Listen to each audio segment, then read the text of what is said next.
Welcome guys, welcome my YouTube channel Ajay SWT Singh. Dear students, आज मैं 12th की video लेके आया हूँ, क्लास 12th के मैथमेटिक्स की। और इसमें आज हम एक्सरसाइज 4.6 के रिलेटेड कुछ क्वेश्चंस करेंगे। सबसे पहले बेसिक्स कुछ पढ़ेंगे और अगला टॉपिक जो हमारी बुक में है वो देख लीजिए आप, application of determinant and matrices. इसमें एक कंसिस्टेंट सिस्टम होता है और एक इनकंसिस्टेंट सिस्टम होता है और फिर सोल्यूशन ऑफ इक्वेशंस होते हैं। आइए हम पहले उसको एक्सप्लेन करते हैं और फिर क्वेश्चंस पे आते हैं। तो देखिए, सबसे पहले हमारे पास है कंसिस्टेंट सिस्टम। क्या होता है? A system of equation is said to be consistent if its solution is exist. Consistent system वो सिस्टम हो जाता है जिसमें सिस्टम ऑफ इक्वेशंस होती हैं और वो कंसिस्टेंट कब होंगी? अगर उसकी सोल्यूशन एग्जिस्ट करेगी। और इनकंसिस्टेंट क्या होता है? A system of equations is said to be inconsistent if its solution does not exist. जिसकी सोल्यूशन एग्जिस्ट नहीं करेगी उसको इनकंसिस्टेंट कहेंगे। और यही चीज़ें अगर आपने 10th क्लास का मैथमेटिक्स पढ़ा होगा तो linear equation in two variable, वहाँ से भी हमने ये देखा था कि कंसिस्टेंट और इनकंसिस्टेंट सोल्यूशन के बारे में। आइए जाने आगे। Solution of the system of linear equation using inverse of a matrix से हम तो देखिए, consider the system of equation. ये हमने ले ली system of equation. Suppose a1x plus b1y plus c1z which is equals to d1, a2x plus b2y plus c2z equals to d2 and similarly a3x plus b3y plus c3z equals to d3। तो देखिए अब इसमें क्या है कि late कर लेते हैं हम ए जो है, ए मैट्रिक्स क्या हो गया? a1 b1 c1, a2 b2 c2 और a3 b3 c3। और x हो गया वेरिएबल जो है x y z, और b रख लिया d1 d2 d3। तो system of equation can be written as, हम उसको ऐसे लिख सकते हैं ax is equals to b, that is a की एंट्री रखी इंटू b की एंट्री रखी equals to, sorry a into x की एंट्री रखी इक्वल टू b की एंट्री रख ली। अब इसमें फर्स्ट केस बन जाता है if a is a non singular matrix. अगर a नॉन सिंगुलर मैट्रिक्स है तो इसका इन्वर्स जो है वो एग्जिस्ट करेगा। अब ये नॉन सिंगुलर मैट्रिक्स क्या होता है? जिसका जो डिटर्मिनेंट हम निकालें, अब आपको पता है डिटर्मिनेंट R1 R2 R3 या C1 C2 C3 किसी से भी निकाल सकते हैं। तो डिटर्मिनेंट की वैल्यू अगर नॉन जीरो आती है तो वो नॉन सिंगुलर मैट्रिक्स होता है। तो फिर ax b के बराबर हो जाएगा। अब a इनवर्स से दोनों तरफ हमने मल्टीप्लाई कर लिया बाय प्री, तो a इनवर्स इंटू a साथ में x और इधर हो जाएगा a इनवर्स b। तो a इनवर्स को a से मल्टीपल करो तो ये हमारे पास आइडेंटिटी इनवर्स लॉ के अकॉर्डिंग ये आ जाएगा ix के बराबर। और यहाँ a inverse b i into X करेंगे तो x हो जाएगा a इनवर्स b के बराबर। तो this matrix equation provides a unique solution provide करेगा for the given system of equation as inverse of a matrix. और इनवर्स अगर एग्जिस्ट करेगा किसी का भी तो वो यूनिक होता है। इस मेथड को हम मैट्रिक्स मेथड कहते हैं। अब देखिए इसी के आगे हमारे पास क्या है? इसके आगे हमारे पास है case second, if a is non singular matrix, sorry a is singular matrix. अगर सिंगुलर मैट्रिक्स आ जाए तो डिटर्मिनेंट ऑफ a जीरो हो जाएगा, और अगर डिटर्मिनेंट ही जीरो हो जाएगा तो फिर तो इनवर्स निकल ही नहीं पाएगा। तो इन दिस केस, उस केस में हम क्या करेंगे? We calculate adjoint a into b। Adjoint a हम निकालेंगे। अब आपको पता है एडजॉइंट a कैसे निकाला जाता है? एडजॉइंट के लिए सबसे पहले हमें निकाले जाते हैं माइनर, फिर कोफैक्टर, फिर उसके बाद एडजॉइंट ए जो होता है, जो कोफैक्टर्स होते हैं उसका ट्रांसपोज करते हैं तो वो एडजॉइंट ए के बराबर होगा। एडजॉइंट ए को बी से मल्टीप्लाई करेंगे तो एडजॉइंट ए को अगर बी से मल्टीपल करेंगे वो नॉन जीरो हो गया, इट मीन्स ये आ गया, इसका मतलब हो गया zero matrix. Then its solution does not exist. अगर वो नॉन जीरो हो गया तो सोल्यूशन एग्जिस्ट ही नहीं करेगी और सिस्टम ऑफ इक्वेशन को इनकंसिस्टेंट कह देंगे हम।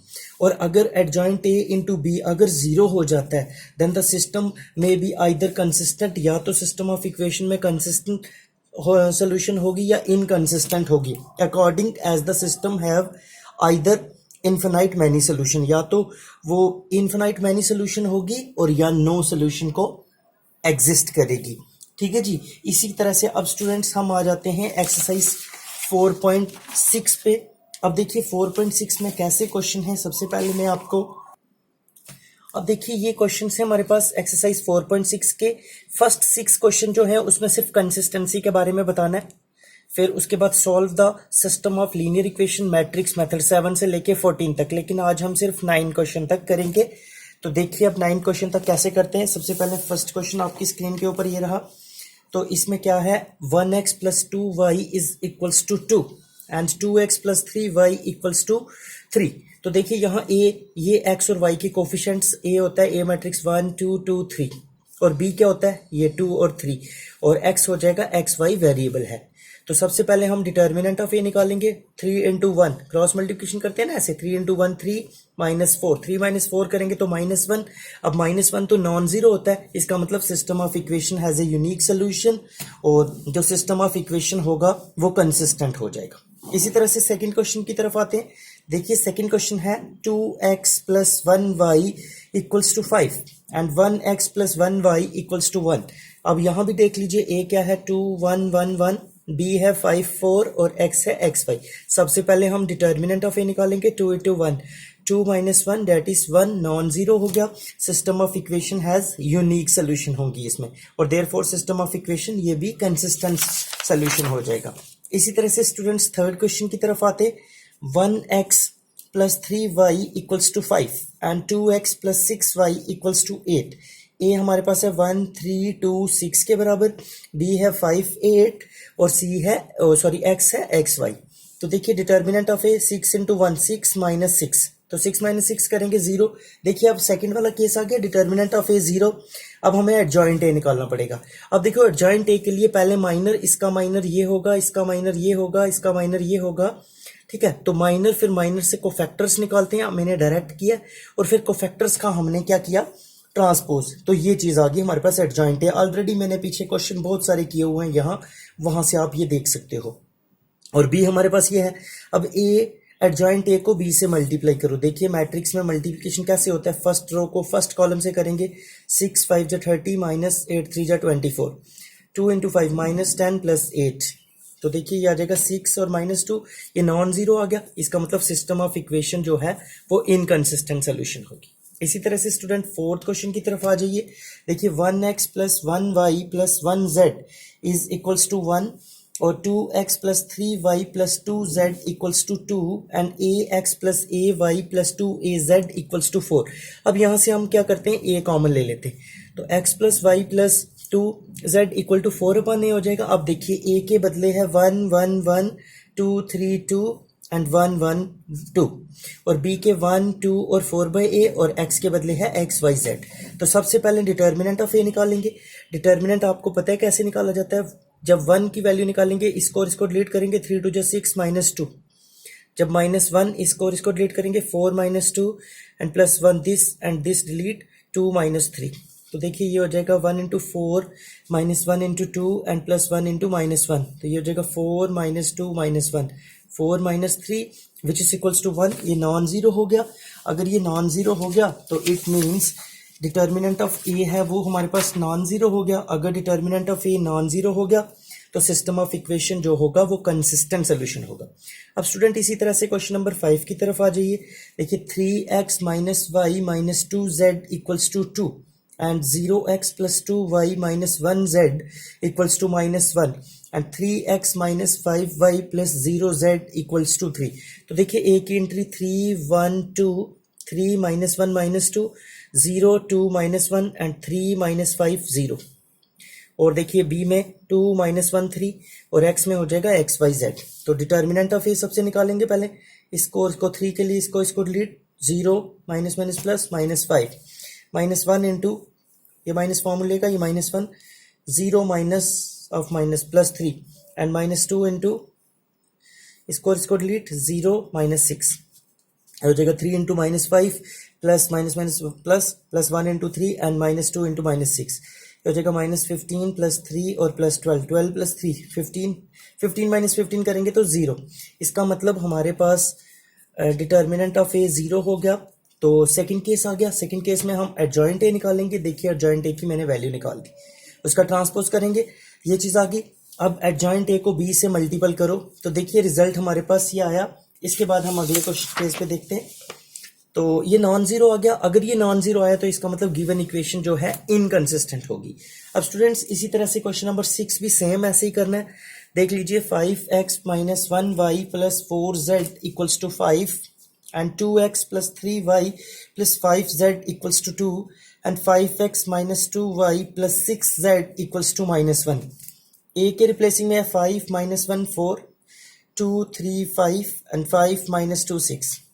बी के बदले 5 2 और -1 और एक्स के रिप्लेसिंग में है एक्स वाई जेड। तो डिटर्मिनेंट ऑफ ए सबसे पहले फाइंड किया, 18 माइनस माइनस प्लस 10, तो ये माइनस इंटू -1, इसको डिलीट, 12 माइनस 25, 4 के रिप्लेसिंग में इसको -4 माइनस 15, तो ये हो जाएगा 5 into 28 minus minus plus 1 into -13 and 4 into -19, ये हो जाएगा 140 minus 13 minus 76, 140 minus 89 51, non zero. इसका मतलब गिवन इक्वेशन जो है सिस्टम की वो कंसिस्टेंट सोल्यूशन में होगी।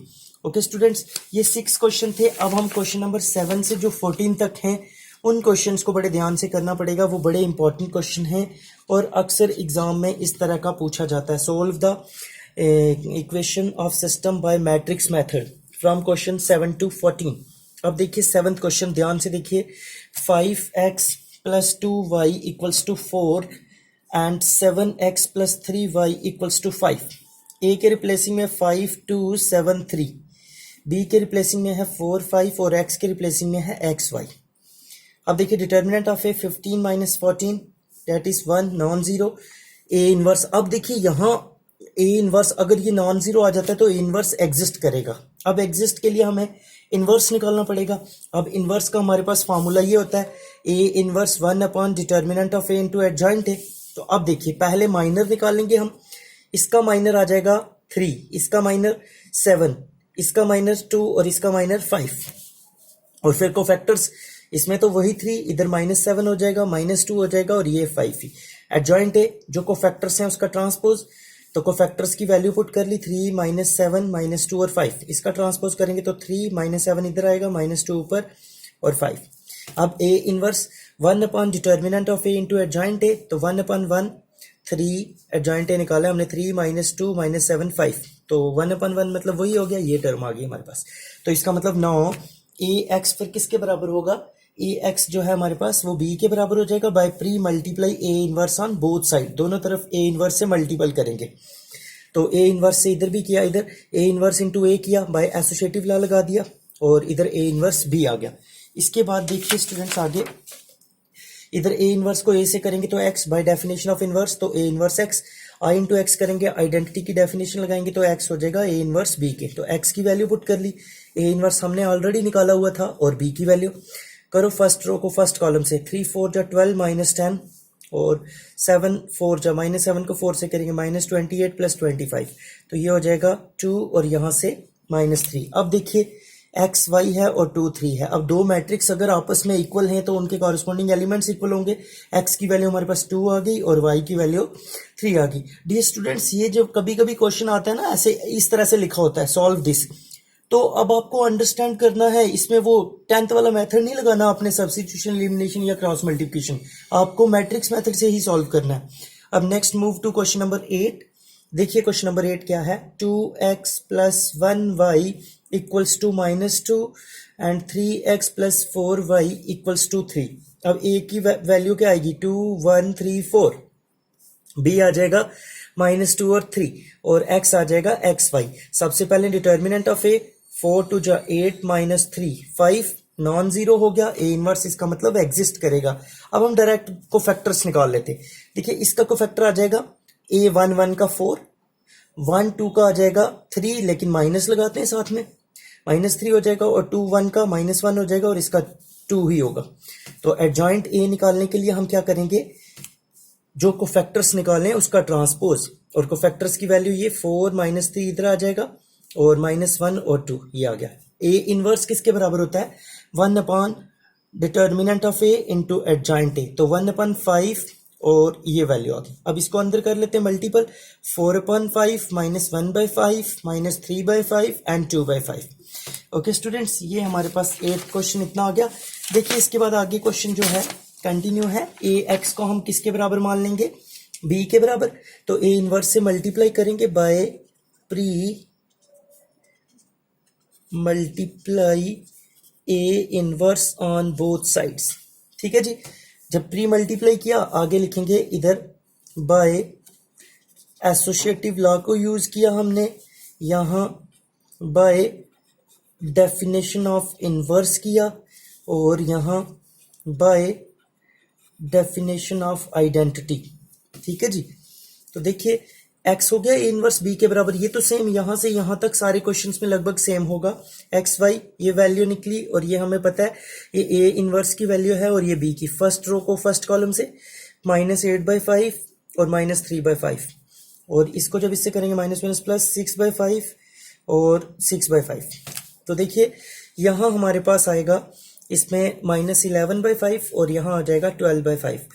अब x की वैल्यू हमारे पास ये आ गई, y की है। डियर स्टूडेंट्स एक नोट में बता दूं, ये क्वेश्चन नंबर जो 8 है आपकी बुक में भी एरर है, इस वजह से आंसर टैली नहीं कर रहा।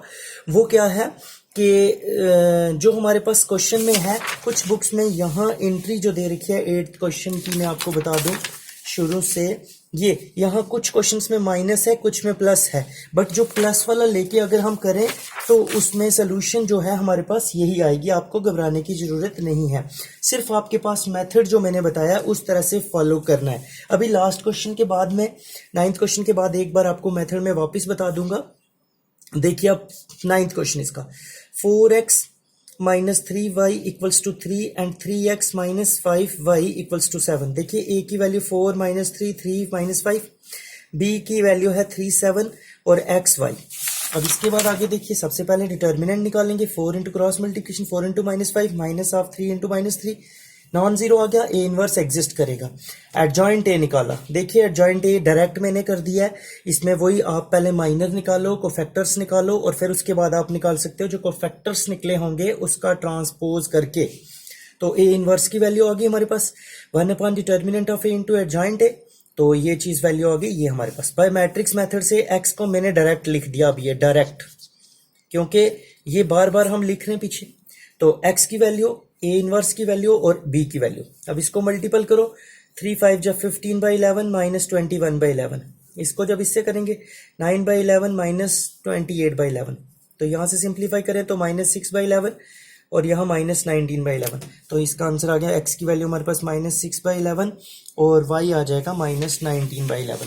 अब ये स्टूडेंट्स इसी तरह से क्वेश्चन नंबर जो 10 है वो आप लोगों को खुद सॉल्व करना है। मेरी अगली वीडियो आने तक मैं क्वेश्चन एक बार लिख देता हूं और आप इसको सॉल्व करोगे। 5x + 2y equals to 3 and 3x + 2y equals to 5। देखिए यहां से मैं आपको बता दूं a की वैल्यू मैट्रिक्स जो है 5 2 3 2 है और b जो हमारे पास है वो है 3 और 5 और x जो हमारे पास है वो है x और y। अब सबसे पहले तो हमें डिटर्मिनेंट निकालना होता है, तो देखिए 10 - 6 which is equals to 4 non zero है, इसका मतलब ए इनवर्स जो है वो एग्जिस्ट करेगा। ठीक है जी। इससे आगे स्टूडेंट्स आपको मैं खुद देता हूं करने के लिए ये क्वेश्चन, तो आप इस क्वेश्चन को कीजिए। मैं आपको कुछ थोड़ा सा इन्हीं के ट्रिक बताता हूं ये क्वेश्चन क्या करना है। सबसे पहले हमें निकालना है डिटर्मिनेंट, ठीक है, फर्स्टली डिटर्मिनेंट, फिर उसके बाद हमें निकालना है ए इनवर्स। अब ए इनवर्स के लिए हमें सबसे पहले निकालना होता है माइनर, फिर उसके बाद निकालना होता है कोफैक्टर्स, फिर उसके बाद निकालना होता है एडजॉइंट ए, और एडजॉइंट ए होता है जो कोफैक्टर्स निकाले हों उसका ट्रांसपोज करके। ठीक है जी। फिर ए इनवर्स हमारे पास निकलता है 1 determinant of A into adjoint A. फिर उसके बाद हम मैट्रिक्स मेथड का यूज करते हैं। मैट्रिक्स मेथड, ए एक्स को हम लिखते हैं बी के बराबर और फिर इसमें हम ए इनवर्स से पहले मल्टीप्लाई करते हैं both side pre A inverse से, तो यहाँ आई एक्स ये ए इनवर्स बी के बराबर हो जाएगा, एक्स होता है ए इनवर्स बी के, और फिर इसके बाद हमने जो वैल्यू निकाली होती है एक्स वाई की, इधर ए इनवर्स की जो वैल्यू होती है और बी की, इसको मल्टीपल करते हैं और यहाँ इस तरफ हमारे पास एक्स वाई, अगर 2 वेरिएबल में है तो एक्स वाई और यहाँ जो वैल्यू आती है, और फिर हमें दो मैट्रिक्स इक्वल होते हैं, फिर हम बता देते हैं पहली एंट्री एक्स की होती है और दूसरी एंट्री वाई की होती है। इस तरह से हमें इसको फाइंड आउट करना होता है। ठीक है जी स्टूडेंट्स, ये बहुत इंपॉर्टेंट है, आप इसको कीजिएगा और अगर कोई इनकेस प्रॉब्लम आती है तो वीडियो को देख लीजिए। अगर फिर भी कोई समझ ना आए तो आप कमेंट सेक्शन में मुझे बता सकते हो, और अगर अच्छा लगे तो वीडियो को शेयर कीजिए, लाइक कीजिए मेरे, और मेरे चैनल को सब्सक्राइब कीजिए। ओके स्टूडेंट्स, नेक्स्ट वीडियो में हम मिलेंगे। अब 3x3 वाला करेंगे। क्वेश्चन 10 को मैं आपको देता हूँ अभी तक, तो फिर हम 3x3 वाले में करेंगे। अब जो क्वेश्चन नंबर 11 से लेके 16 तक हैं अगली वीडियो में वो लेके आऊँगा, और इसके साथ ही हमारा ये यूनिट डिटर्मिनेंट्स जो है वो कंप्लीट हो जाएगा। Okay students.